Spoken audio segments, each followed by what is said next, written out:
answers that you are looking for, but let's go ahead. Yeah.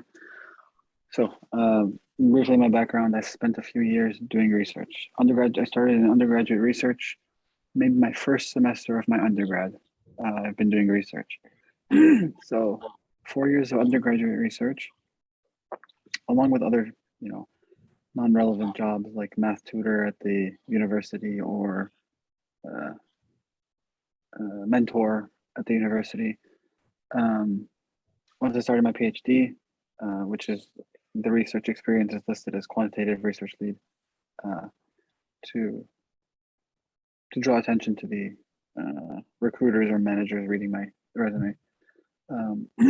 I believe it fairly sums up what I have done. I spent 4 years, so 3.5, almost 4 years at Rice now, doing research on developing materials for additive manufacturing. I've developed materials. Some of them have gone to publication. Some of them are submitted. Some of them are in progress. Mostly composite type of materials.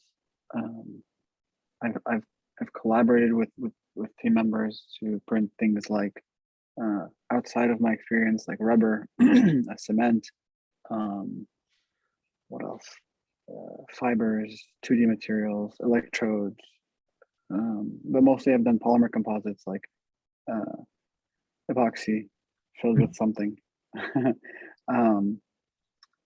And during my PhD, I also had almost 1 year internship at Aramco in Houston. And I took that because my advisor said, "Hey, I've got an internship. Are you interested?" And I said, "Yeah, yes, I want real world experience." And now I'm at NASA through Jacobs. Bye, Adam. Sorry about that. So you are working there, or you are doing internship there? It's an internship. Yes. And over at Aramco, I worked on a couple of things. I did something that was completely out of my experience, which was developing a sensor. I was programming microcontrollers to record, to act as sensors to monitor changes in the like breaking of the cement from the annulus, or penetration of different fluids or gases between zones that they have interest in maintaining isolation. And then later on, they renewed the internship, and I continued working on polymers, liquid crystal elastomers, and viscosity changing drilling fluids, and also just shape changing polymers. I synthesized polymers, synthesized chromophores, characterized them through rheology measurements, through NMR.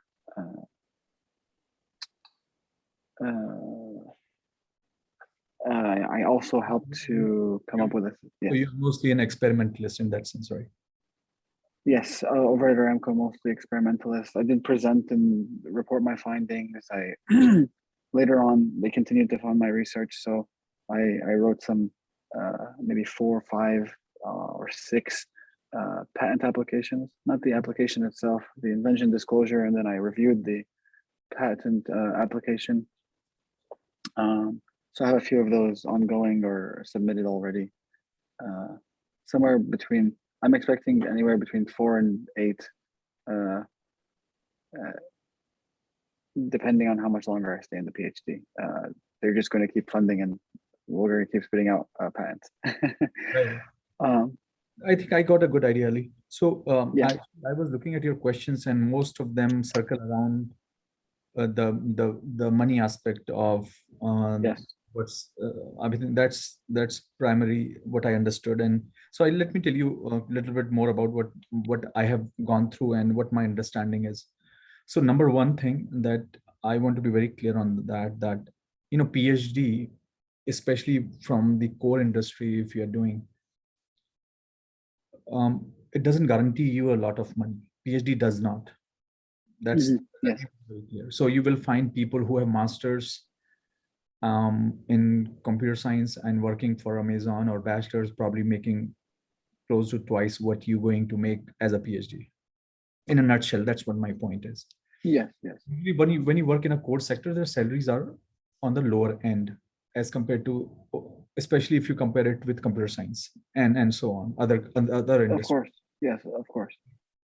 But that doesn't mean that that if you get a job in those industries, so for example, if you happen to work for Facebook as a reliability engineer, or if you happen to work with Apple as a polymer scientist, you will not get the similar amount of salary.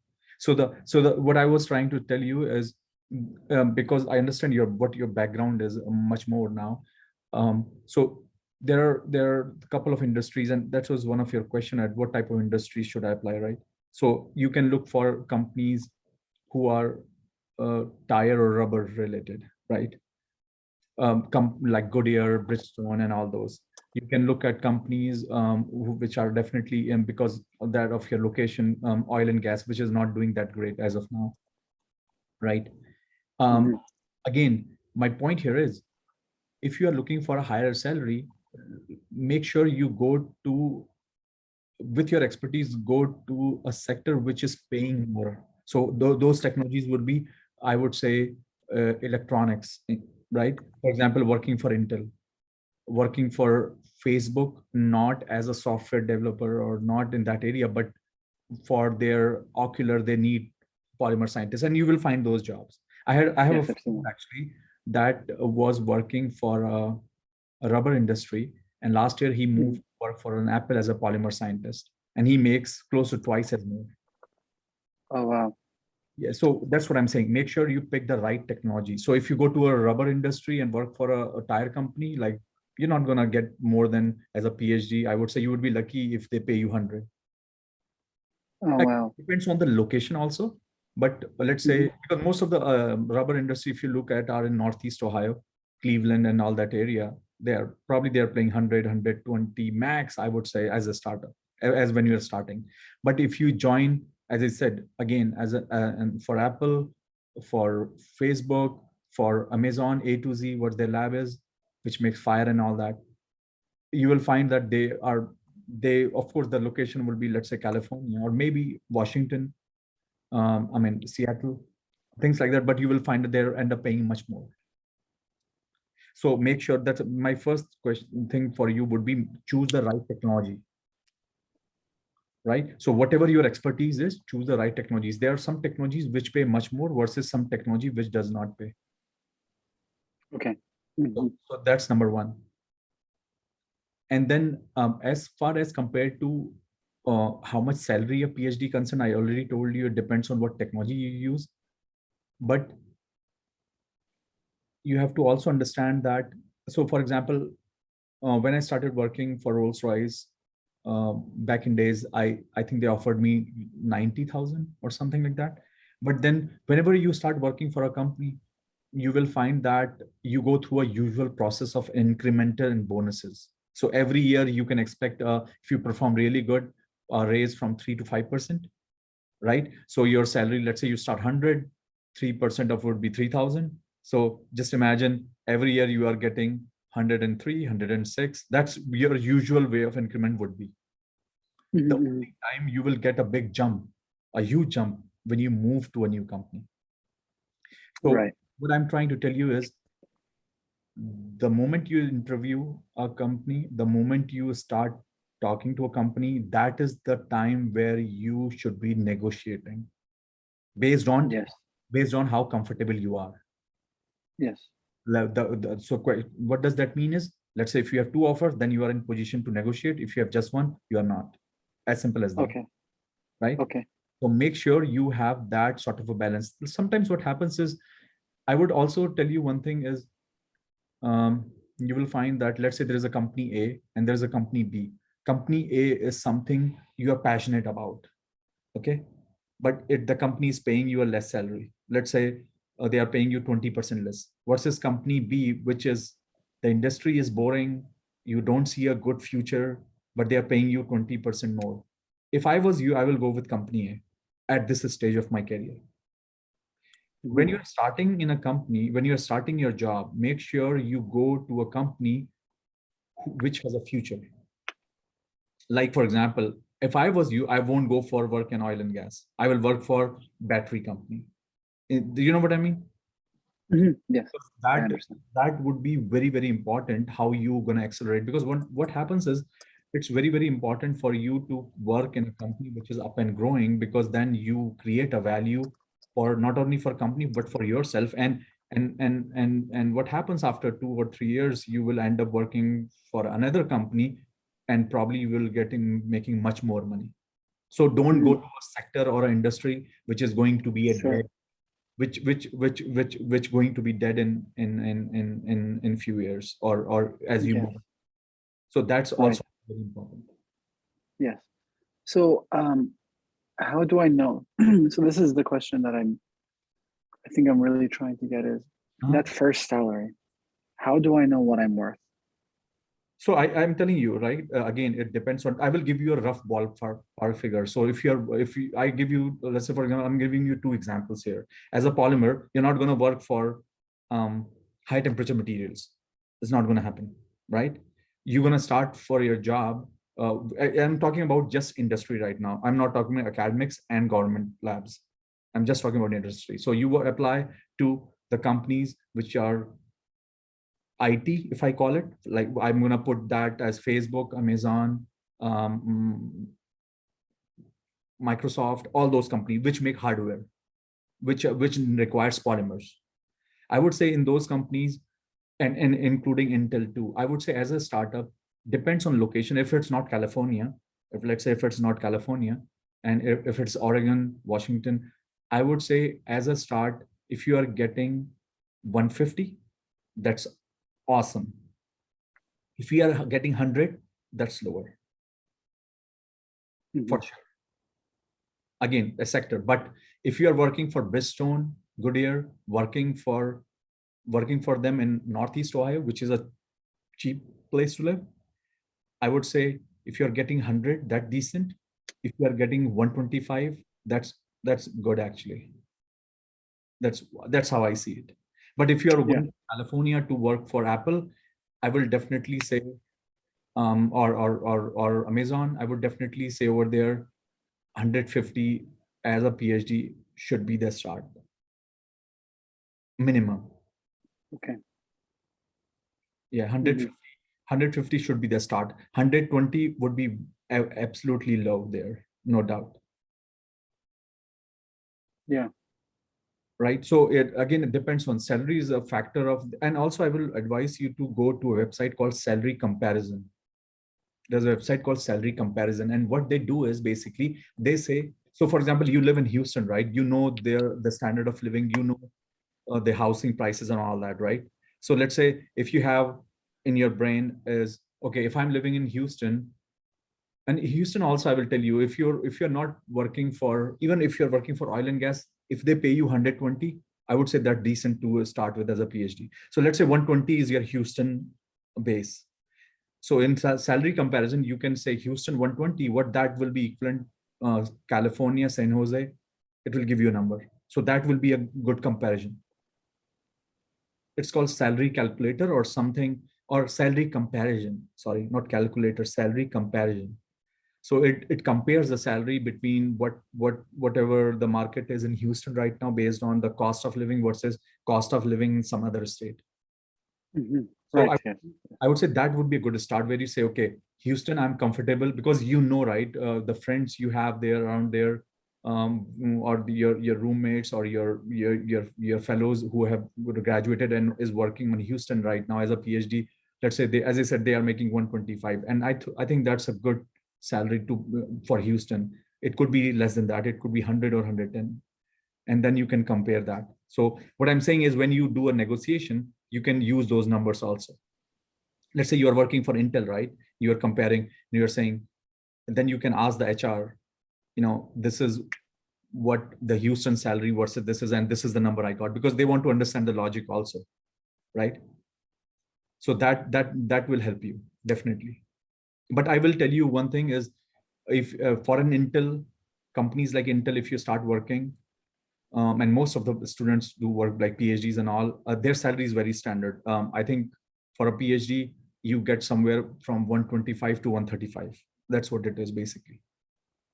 So that's pretty standard for Oregon, Intel, for a PhD student with no job experience. But then if it comes to, so this is just the industry part, but if it comes to national lab and federal labs, and which includes NASA or any DOD labs or any national labs or things like that, they have a standard format. There is no negotiation there. So you get entered as G11, and they have, you can go to actually their website and you can see the salary. In fact, they will tell you as a PhD at G11. So they have these levels, G11, G12, G13, and you can see what a G11 makes in Pittsburgh versus in San Jose. They have a standard number. There is no negotiation there. So that's very simple. And then also they will tell you that, when you get promoted from G11 to G12, how much air is going to take you versus, and how much you're going to make. So you know your future there. So that's why it's not very, in my opinion, very rewarding to work on those when you already know more or less how much you're going to make. So for national federal labs, that's the standard. There is no negotiation there in that sense.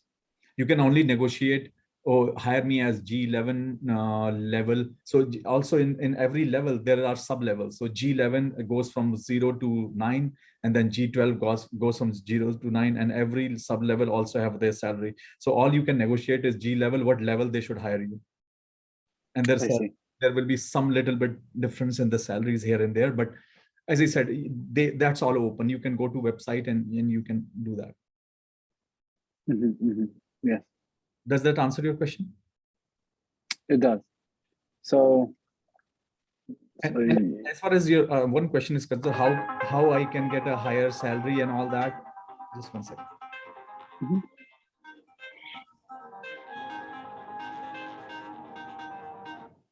So about your question on how I can get a higher salary and all, I would say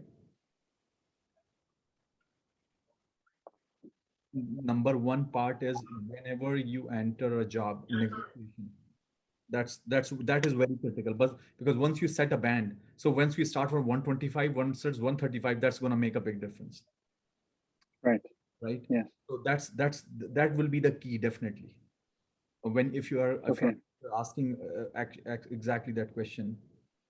And as far as the ceiling is concerned, as I told you, ceiling is all depends on what in the type of industry and location you are in.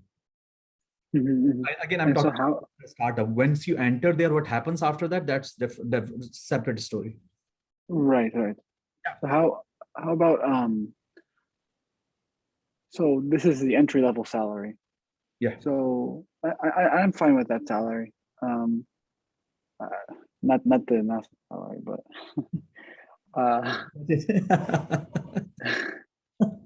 no, I'm not saying you're not going to get it, but optimism is good. Yeah. So two takeaways here is to avoid oil and gas, and to negotiate early, and to have multiple offers. The issue is I am kind of stuck between Houston and Orlando.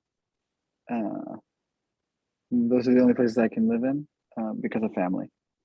Here, my wife has a job, and she's only willing to leave to go back to our parents in Florida. So Central Florida, I've seen that Blue Origin has some positions, and I'm not sure what their pay is like in Orlando. Sorry, in Myrtle Beach. There is a website called Glassdoor. You can also look at those salaries. Yes. So they will give you some idea, I would say. But as I said to you, here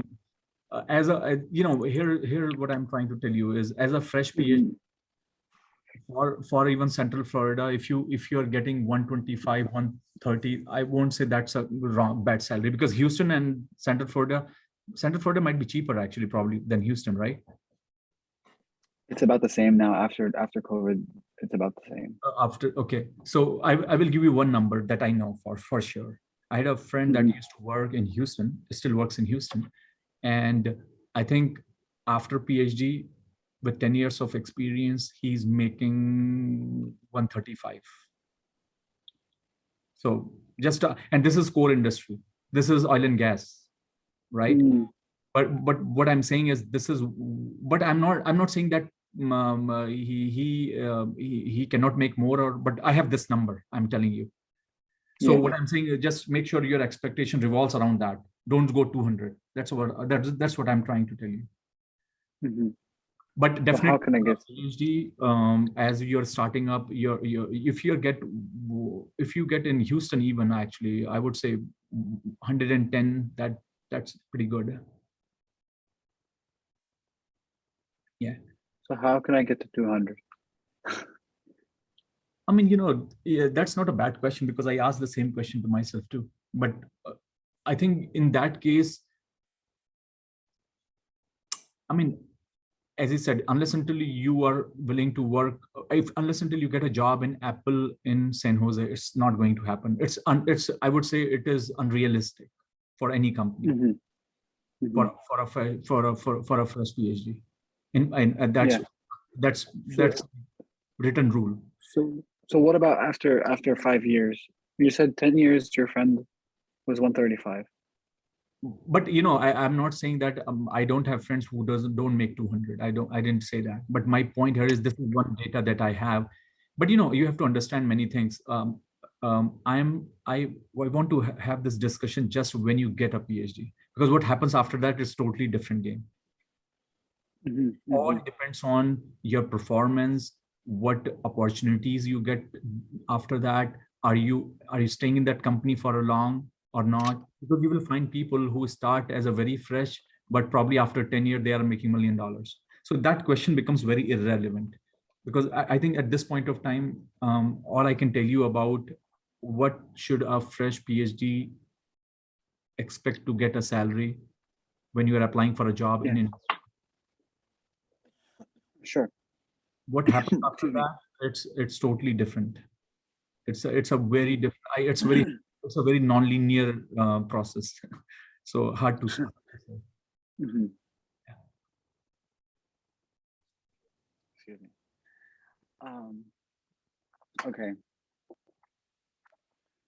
So there are a lot of startups here in Houston and in Florida, Central Florida. Do you recommend that I pursue some of those ventures over oil and gas? Most of our discussion has been around how much money I make. I think one thing you're missing is your interest. Let me tell Yes. you one thing. If you can own a McDonald's, you probably can end up making much more. My point here is you have to understand also that you Hmm. are trying to make us decent or a good salary by keeping your interest. Yes. Because as I said to you, you can I can tell you one thing. If you can work in a McDonald's 18 hours a day, you probably will end up making much more money, in my opinion, Sure. than as a regular person. But then that's what I'm trying to understand, make sure that you understand. You're not talking about your interest. That's very, very important. Hmm. Hmm. Because Yes.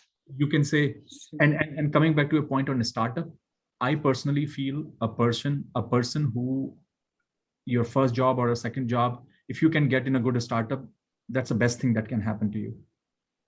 Because what happens is, the reason why I'm saying that is, in early career, if you can get into a startup where you are sweeping the floor, to presenting the stuff, to representing a company, to a vendor, to doing, wearing all kinds of hats, because that's what a startup one has to do. You learn a lot. And by doing so, and if you can be there for 5 6 years, and then you transition to a big company, you will realize you have a lot of value, because you learn so much. And every startup, they value quite a every company values quite a lot work, if you work in a startup. Because what happens is, if you started to work in a company, in a bigger companies like Intel or Lockheed's or Boeing's, you are one of them, doing one of those things. Do you understand my point? Yes. And you, if you can think you are making a difference, but as soon as you go there in a month, you will realize you are one of them. But what happens in a startup, you're not one of them. You are doing so many things, and the opportunities you get. And if you have a belly in your fire, you can probably do much more in a startup. You probably, and if you do a really good job, you probably 2 or 3 years down the road, you will end up being a director and probably make 1 million, because that's the only realistic way you can make 1 million, to be honest. And but that's a gamble too, because I worked in a startup for after my PhD for 5-6 years. It still, I my value is because of that. But what happened is the company wrapped up and I was out of job. But as I said, the only reason I got job in Lockheed because of that too. Mm-hmm. And then I end up making better money. But my point here is, that is the risk that you have to take. So in a startup, is the salary expectation lower? Oh, is it, the expectation are very higher. You are probably end up working much more than anything. No, but I mean, is the salary the same or is it lower? So it's I would say, if you ask me, in my opinion, the startup salaries are very similar. The only thing Okay. happens, you carry the risk of losing the job. Yes, That's all. that's fine. Yeah, that's all. But I don't think this startup salaries are lower. If you work in a decent startup, I would say their salaries are very decent, very comparable to any big companies. But as I said, the okay, only that you carry is losing the job, because next quarter they didn't find something happened. I can tell you many okay, stories about that, but as compared to, but I would say, even if you lose your job down the road, you learn a lot. Trust me, it's the best experience. I don't advise anybody who, unless until you are one of those guys where you want to go to office at 9 and come back at 5 and nothing to do about that, and then work in the same company for the rest of your life. Unless until you are that kind of a person, I say working for a startup is a good thing. okay, okay. And I think your video froze. so, hello, can you see me? Yeah, no, your video froze, I said.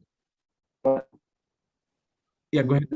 just can you see me now? Yeah, go ahead. Okay, okay. So, money aside, how do I find a position? So this is also, so I live in Houston and I'm kind of forced to be in Houston. How do I find a Your, job I your, like? your voice is breaking. Oil and gas is not. Hello, can you hear me? Interesting. Hello, Yeah, yeah. can you hear me now? Yeah. Is it better? Okay. So money aside, I'm forced to be in Houston. The majority of companies are in an industry that I do not like. So to compensate for uh, this loss of passion, I've I've prioritized money. But how can I find a company that I'm passionate about in Houston? I would That say, isn't all. I mean, that's a tough thing to tough question to answer. I mean, you have to understand, in US especially, a geographical location really depends what kind of industry you are working, right? So if you're in Mm-hmm. California, you work with a certain company. So if you are less flexible, I would definitely say that that's going to put constraint on you. There is no answer to that. I mean, for me also, it's the same thing. I have seen that too happening to Mm-hmm. me. But unless and until, COVID has done one thing where, if you have, because you can work remotely now, because I work Yes. remotely now, that has opened a lot of doors, but only for those people who carry skills which can be used remotely. If you're an experimentalist and is or working in manufacturing, that's going to put constraint on you, no doubt. So that's my question now. Okay, so this is a good place to start. What you've seen my resume, I've really catered it. I've changed it since what I had almost a few months ago, so that it looks more like a business-oriented resume that I can do a remote work. But Do you feel that my resume reflects this capacity to manage people, to lead teams? no, No. Ali, I would disagree with that because it doesn't matter. You are still a graduating from a PhD. You can't come out as a person who Sure. can work as a project manager or things like that. It's not going to happen. It's very rare. Yes. Yeah, I don't think you should do that. In my opinion, I think you should be writing in what you have done. So here is the one thing you have to understand. As a PhD, you got to start from somewhere which your job will sound like R&D staff member or something like that. You're not going to get a job of a program manager. You have to do an MBA for that. Hmm. So you have to understand very well. Nobody's going to give you that job, and if you are doing that, you might lose the other opportunities which are more suitable for you, which you want to do. My first job was, or the second job was I work as a staff scientist where I was working in a lab. Nobody going to hire me to do a project manager role or a strategy manager unless and until you build upon that. Uh-huh. I mean, I will tell you one thing. I had a friend who got frustrated about this. He had a PhD, then he worked for a postdoc. He was not very happy.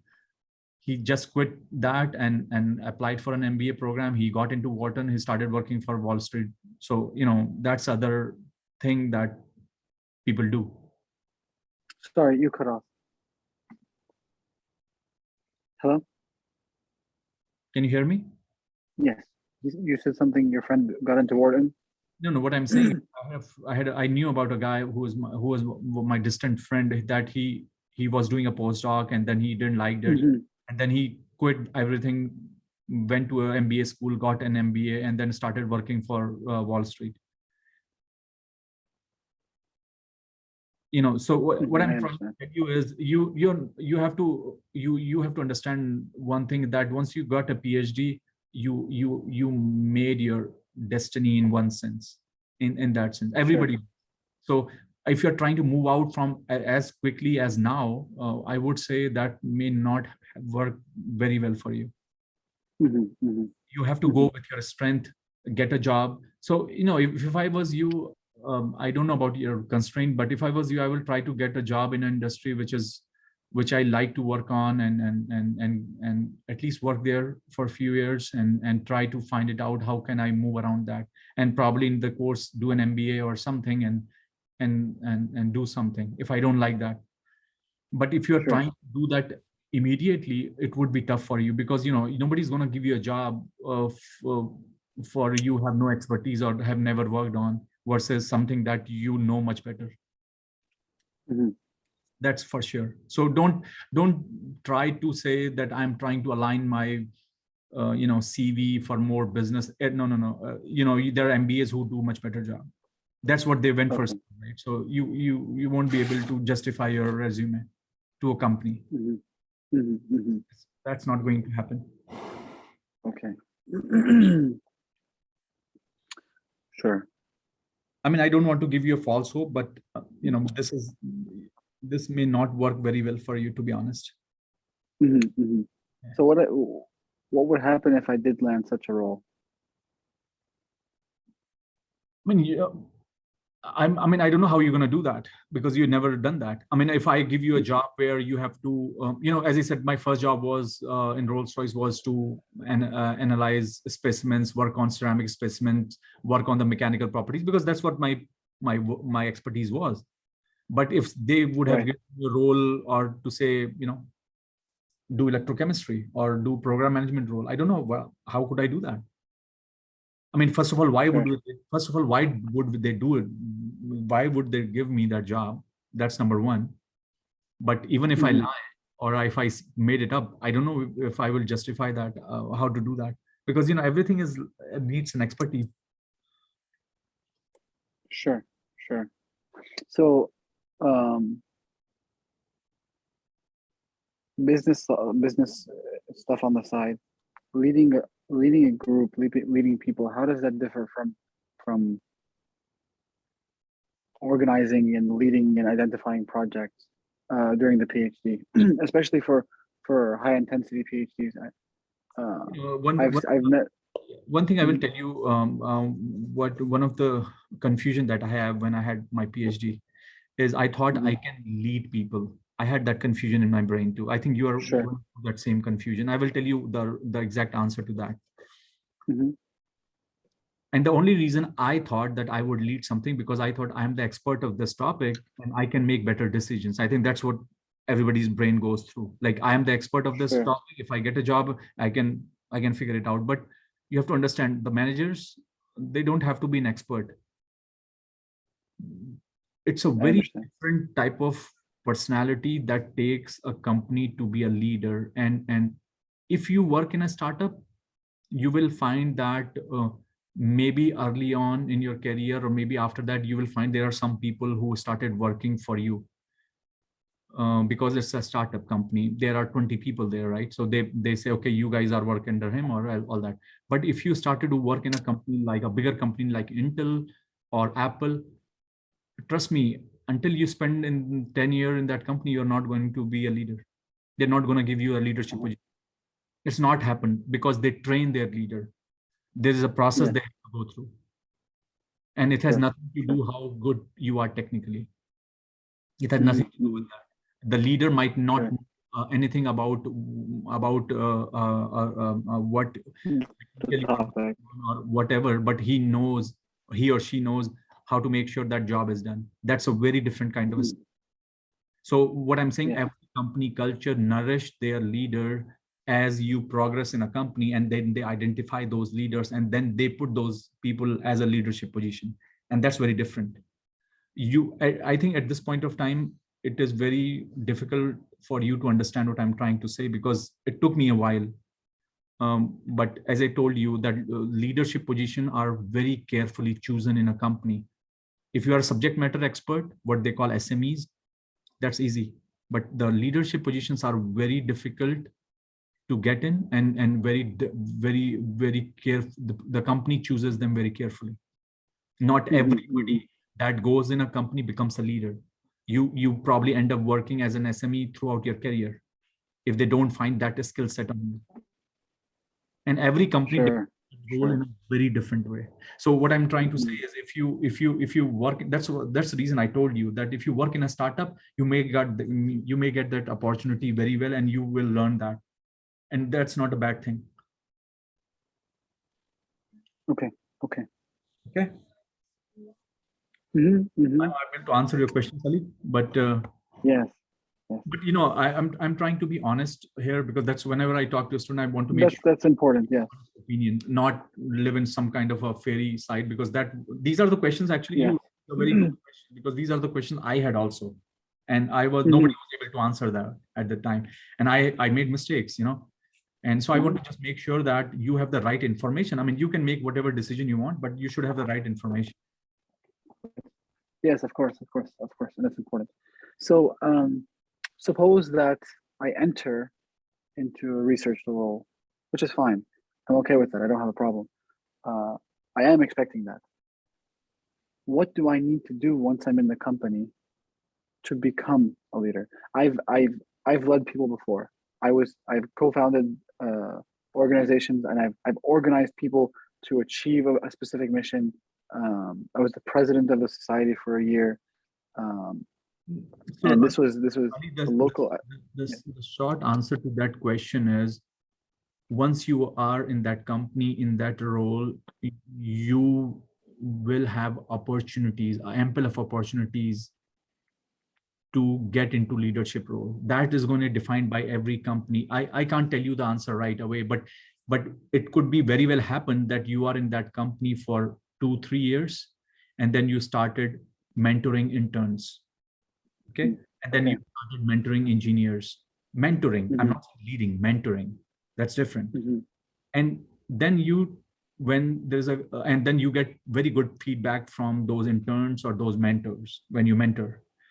And then your manager thinks that we have a manager position for this role, and since this guy is an expert, at the same time he has led people and gotten a fairly good reviews as a mentor, as a person like that. And also then they make sure that you understand the culture of a company, because every company has a different culture. So if you work for a defense company, it's a different culture. When you work for Amazon, that's a different culture. It's very aggressive, right? So as I said to you, if you understand that company culture, then they say this is the person whom should be promoted for a leadership role. That's how it happens. Sure. It's not like you go there and they're gonna say, oh, you work in the lab, now you become the leader. It doesn't. And you will realize that all these leaders, they don't have PhDs. They are either MBA or they worked in the company for 10, 15 years. That's how it is. And I'm not saying the PhDs are not leaders too. Sorry to say that. Right. But what I'm saying is once you have that, then you definitely, because you can be a manager to manage the organization, but you can also be a manager or like a director of R&D, and you have a lot of people working under you, right? Yes. That's also a manager. So right. Yes. So in any direction for me, what I'm looking for is so I do enjoy leading people, and I in particular would like to leave the lab. but it's not going to happen right away. That's all I'm saying. Yes. So it's not expected. But I would like some peace of mind in understanding that what I need to do in order to make it happen fast. I know it's not going to happen tomorrow. No, that's a valid question. I think make sure. So if the short answer to that one, let's say you join our organization, make sure you your manager or whoever it is that you have done all these, leadership activities. Make sure you tell when you will find that interns come in summer or whatever. Make sure you mentor them. Don't shy away. Make sure to do all those things. If they are offering a leadership course, make sure you take them, and they will do that. In the meantime, right? If they are offering you any course on, let's say you want to go on business, if there is a course that is being offered on business development, make sure you take that course, right? And so about these courses, so for example, here at NASA, I've already asked about these courses. They exist. How do I represent these courses meaningfully how do I present them to my hiring managers or whoever's already hired me? I mean, as I said, this is the decision made by manager. You can only request it, but if they feel at that point of time you should do that, they will tell you. If they don't feel, they will say no to you. Okay. But definitely don't shy away from saying it. That's right. So first thing first, initiation is important, and for any matter. So don't say, oh, what he's gonna think or what he's gonna say or she's gonna say or they're gonna turn me down because they turned me down last year. Doesn't matter. Just ask. Okay. Sure. I mean, that's why I don't never shy away on things. If I will tell you an example. I was taking a course on finance, but I work on a strategy side now. So there was a meeting, a person was talking about some return of investment and some discussion around that, and they were talking about doing some financial modeling. And I spoke to my manager after the meeting. I said, I would like to see the sheet because I'm taking this course. I would love to see what can I help. And they said, sure, just as an example. Right? Because once you're curious, you make you make it better. Then next time they're going to come to you anyway. Because one thing I will tell you, you will realize that in companies there are very few people who take initiative. Everybody wants to make it happen, but there are very few people who wouldn't make it happen, right? So if you're one of those guys who make it happen and people see that around you, you will realize that ball rolls in your court after a while. Yeah, sure. But there is no shortcut to that for sure. But as I said, don't shy away.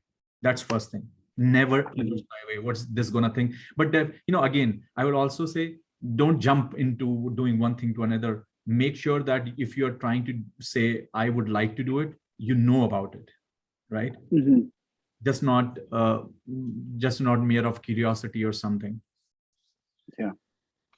But you you are asking all the right questions. These are not at all wrong questions, and you should be asking those. There's nothing wrong in it. But as I said, there is a set process sometimes. But and I will tell you again, if you go to a company which is well established company, like I mentioned, the process will be late. You will be one of those. That's why I said working in a startup is going to make you unique. You will wear different hats. Maybe you are doing some calculations in second month, who knows. That's the beauty of working in a startup, because you are the person who is, have to do everything, probably open the door too. And that if you look at the people who started working on the companies like Facebook or Amazon earlier in their career, I mean, look at Jeff Bezos. He was taping the books, the things, right? And then where the company went. So what I'm saying is, if you get lucky, you will definitely make millions in 5 years, no doubt. But even if you get unlucky, you will learn so much you have no idea. That's the beauty of working in a startup. Sure. Yep. And make sure to choose the right technology. That's the key. Because once you go into a technology, once you start working for oil and gas, you will become oil and gas. It will be very hard for you to transition then to a company which makes iPhones. So make sure to choose company wisely. Technology. How do you feel? How do you feel about the future of space exploration? Oh, Aside from NASA. awesome. I mean, space is next boom, next.com. I mean, I think I'm very lucky to be a part of it now, to be honest with you. I mean, I can't feel that much excitement around space than ever. I mean, I mean, we were very small too at the time, but I think 90s when the internet boom happened, .com started to pop up, all these Amazon 1999 or whatever it was. I think this is what a space is now. And the part of the reason is because the space has to do lot with security, geopolitics. It's enormous now. So, and space is one of the things where doesn't matter what your expertise is, whether you are a public policy maker, whether you're a lawyer, whether you are a mining engineer, whether you are a materials engineer, they need everybody. They need every one of those people. So if you happen to have work for a space company, my advice would be go, no doubt, even if you're getting less salary, because it's very high intensity, whether it's Blue Origin or Firefly, which is down in Austin, or SpaceX, which is in Boca Chica, whatever it is. If you get a chance to work there, hands down, you need to go. There is no, I mean, I mean, I won't care about how much money they are giving me, to be honest with you. Okay. Because the amount of learning you will have, and the amount, the excitement around that is huge, and that's what the future is. I mean, if you look at how many industries nowadays offer challenges, the only industry that's offered challenges right now is space companies. There are no challenges otherwise, right? And for you as a person who are working in this is amazing. I mean, I will give you an example. There were a few guys who just started their robot pizza company, which makes pizza in like 5 minutes. It's a robot pizza. Okay. If you Google it, you will find those 5 people. Actually, they were engineers in SpaceX. My point here is the things they build around those spaceships or whatever you call it. They were able to figure out this new company. So what I'm saying is there is so much excitement not only around space, but around that you are doing many amazing things. Okay. Yeah, for sure, no doubt. Great, sure. Okay, Ali, I have 4 or 5 minutes, but we can talk more. But I hope this helps you. It does. It really does. I appreciate it. Oh, no problem. No problem. Yeah, go ahead. Yes. Nope, that's all. Yeah, it was a nice conversation. I think it was very meaningful. My last question is, are companies who hire PhDs, are they considering us with what's happening with inflation, what happened with COVID? Have they raised their starting salaries? No. Or should I expect it? No. As I said, I think it's a valid question. And I will tell you one thing is, for any company, not a startup, by the way, startups are different. They work very differently. But for any well-established company, they have a salary range for bachelors, for a master's, for a PhD, and what level they get hired. That's Okay. you as a PhD. They will never hire you for under master's level. They will not do that. Like for Okay. example, if you have a bachelor's in Lockheed, you get hired as level 1. If you are a master's, you get hired at level 2. If you are a PhD, you get hired at level 3. Mm-hmm. Very simple. There is no, you as a PhD, they will never hire you at level 2. Not Okay. going. But for a startups, it's a different game. Because as I said, their what do you call, their HR is not well established. So, it's all depends on how you negotiate, what you negotiate. Maybe they will make you director of the company and there are only 5 people. So it doesn't matter. That's what I meant. Sure. I had a startup before I worked in this company with one of my friend, and I was a director of technology. What does it mean? Do I made more money? No. I mean, you can give label to anything you want. It doesn't matter. Yes. Yes. Yes. So you will find But the like experience. you are a director of a startup and probably making 50% less than somebody working in Intel or Lockheed or Boeing. That's what man, Mm-hmm. Mm-hmm. Mm-hmm. who is just a manager or whatever. Yeah. Yes, but you get the experience, and later on you can Oh transition yeah, into the yeah. I company mean, if you as I want. told you, it's a risk. Startup is all about risk and reward, dude. So my Mm-hmm. point here is, if you are working for Firefly, let's say they are able to shoot up a rocket. I mean, look at people Yeah. who are in SpaceX 10 years back, just entered. Now they are probably making millions and probably are, much wealthier. And people who Yeah. shy away working for a startup, they are still working in Intel and probably being a manager and doing the same thing. One of those people.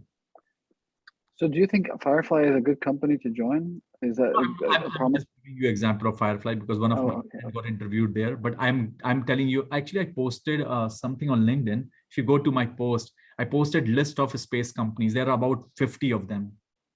Yes, I think I've seen that one. Yeah, yeah. So I think just go to that list. If you're really interested into a space company, look for opportunities. Mm-hmm. Mm-hmm. But you have Okay, to understand also one thing is that your background on polymer does not really help because the space doesn't use polymer. We don't use polymer. right. So compositors can work, but not polymer. Just be careful when you write your CV. Yes. So I'm specifically composites. Yeah. So I you are a don't know much composite about guy for polymer. space. Okay. Yes. Good. I've offered solutions here for composites. Exactly. Yeah, if you So saw the yeah. yeah. Yeah. So what I'm saying is just make sure what you write. Okay. Okay. From my resume, did it capture the idea of composites, or how did it feel? Was my resume good? Yeah. I mean, it's good. Um, um, Okay. um, I have seen better ones. I won't say that. Okay. But Can you share an example of how I can make it better? it's very subjective. But I can send you some if I find. But what I'm saying is, I can send you mine if you want to take a look to it. Okay. That will be okay. I don't care. But what I'm saying is, you're not my competition. That's why I don't care. But what I'm trying to say is, um, make sure when you put your resume, it looks like a PhD student who have done good amount of research. Right now, Okay. I will call it a confused resume. Okay. Oh, okay. That's what I meant. So as I said, if I want to hire a PhD student, I'm really hiring it to do some really good science in my lab, in Okay. Lockheed, in Boeing, in Firefly, wherever, Yes. right?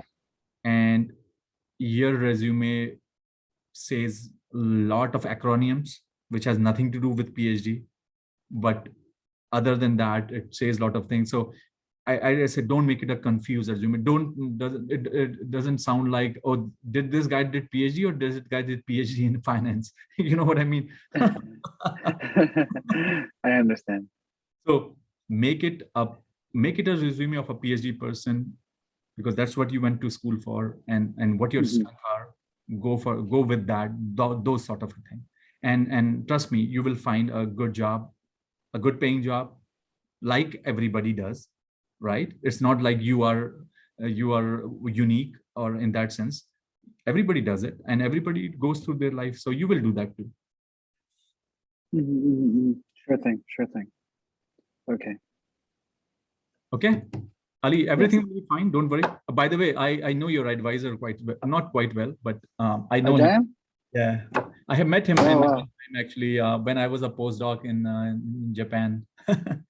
Oh wow. Did you do your postdoc No, together? no, no, no, no, no, no. He's much older than me, but we went to undergrad at the same school in India. Cool. Yeah, Cool. we went to the same school. So what happened is I was a postdoc. He was a professor. He's definitely a professor. So I didn't know him. So I was in Japan for my first job as a postdoc, and they sent me to Japan to go to a conference.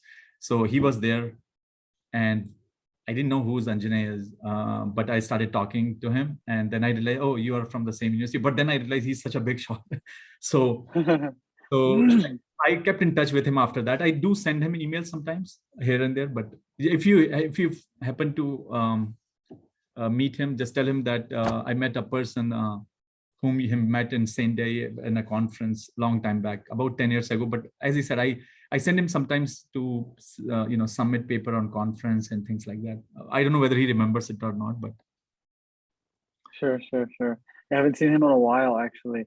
He went he's been on I don't know if he's on sabbatical or if he's just traveling.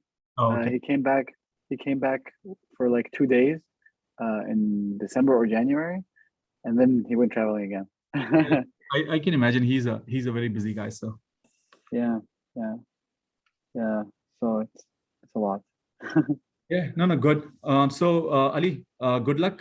I think you will be fine. Keep in touch. Okay. Yes, And yes. Thank you. as I said to you, just take these words, just think more, and you should be good. I know your boundary conditions are doesn't allow you to, which is a tough thing, and Yes, yes. everybody has that. It's not you are not the only one, so you have to work around Mhm. those. Okay. Yes, of course. Okay, man. Talk to you later, and good luck. Okay, okay. Bye. Thanks. Bye, man. Bye.